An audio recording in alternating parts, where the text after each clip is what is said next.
ციტრუსის საექსპორტო ბაზარზე უკრაინა რუსეთმა ჩაანაცვლა ამ დროის მონაცემებით უცხოურ ბაზარზე გატანილი მანდარინის უმეტესი წილი რუსეთზე მოდის. აჯარის სოფლის მეურნეობის მინისტრის მოადგილის განცხადებით, ციტრუსის გასაღება უპრობლემოდ მიმდინარეობს.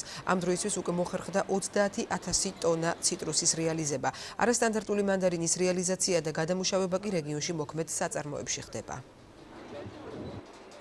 გასაღების ბაზარი ძირითადად მიმდინარე წელს რუსეთია, რა თქმა უნდა, შემდეგ უკრაინა მოდის, აზერბაიჯანი, სომხეთი, შუა აზიის რესპუბლიკა, მოლდავეთი, ბელარუსი, ესე რომ პრობლემას არ არის, რაც შეეხება ფასებს, ფასებიც მინიმალური ფასი არის 50 თეთრი. რაც შეეხება არასტანდარტულს 6,000 ტონამდე გადამუშავებულია, მუშაობს ორი ქარხანა, კი არის მცირე რიგები, თუმცა ეს ციტრუსის სეზონი მოგეხსენებათ არის საკმაოდ მოკლე ვადიანი სეზონი და აქ გვაქვს რა თქმა უნდა ერთდღიანი, ორდღიანი რიგები.